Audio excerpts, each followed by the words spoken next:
This episode of the Jim Stroud Podcast is brought to you by the Recruiting Life newsletter. Keep up with what's happening now and what's coming next in the world of work.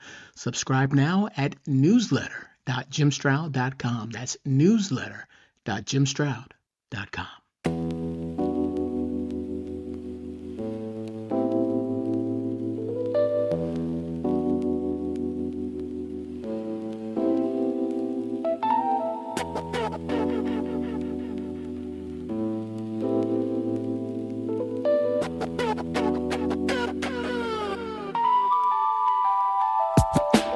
Let me tell you something that sounds extreme, but isn't as rare as you would hope.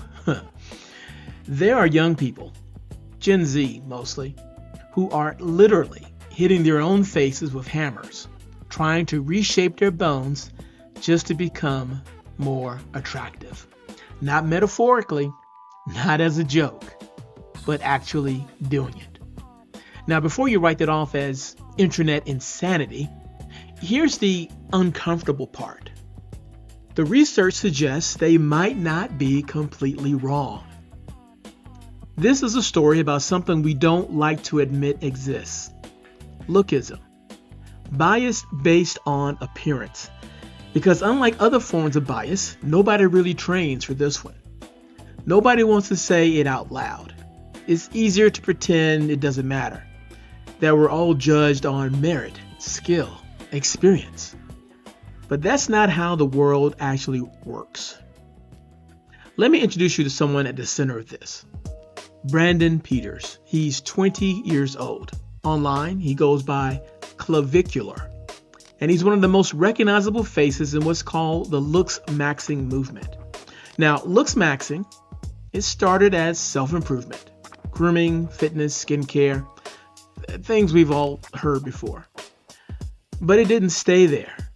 It escalated into something darker, more extreme. Braden advocates what's called bone smashing. The idea is that if you repeatedly strike your facial bones, you create tiny fractures. And when they heal, your face becomes sharper, more defined, more desirable. He started injecting hormones and steroids at the tender age of 14. He built a paid online following, walked at New York Fashion Week, and by early 2026, he was reportedly pulling in over 6 figures a month. Let that sink in, because it raises a question that's hard to ignore. If this behavior is so extreme, why is it being rewarded? Why are people watching, paying, following? And more importantly, why are others starting to imitate it? Here's where things get uncomfortable. Because when you look at the research, real hiring data, real workplace outcomes, you start to see a pattern.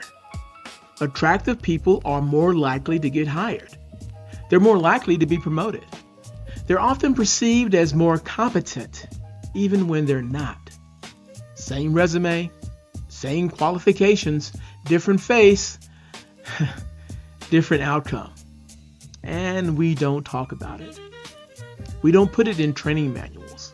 We don't address it in hiring workshops. We don't measure it the way we measure other biases, but it is there, quietly shaping decisions. And Gen Z, well, they've grown up online. They see the metrics, the likes, the views, the engagement. They see what gets rewarded, so they're responding. Not always rationally, not always safely, but logically, in a way. Because if the system is rewarding appearance, then optimizing appearance becomes a strategy. And that's the part that's hard to sit with, at least for me. Because it forces us to ask, is this just a fringe internet trend? Or is it a distorted reflection of something real? Because maybe the problem isn't just that some people are going too far. Maybe the problem is that the incentives are already there. Subtle, but powerful.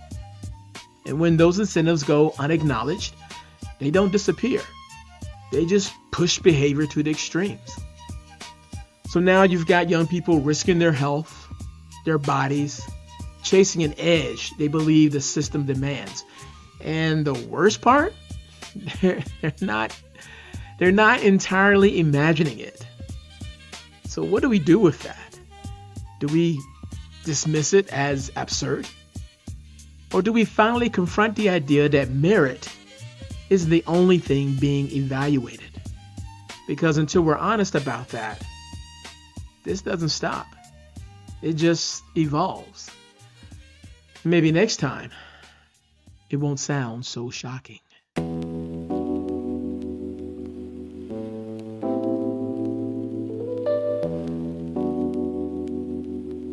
If today's conversation about lookism, hiring bias, and what's really influencing who gets ahead stuck with you, then I highly suggest you subscribe now to my newsletter, The Recruiting Life, for even more clarity on what's happening now and next in the world of work. Just go to newsletter.jimstroud.com. That's newsletter.jimstroud.com. Do it now, because understanding how the world of work really operates isn't optional anymore. It's the advantage.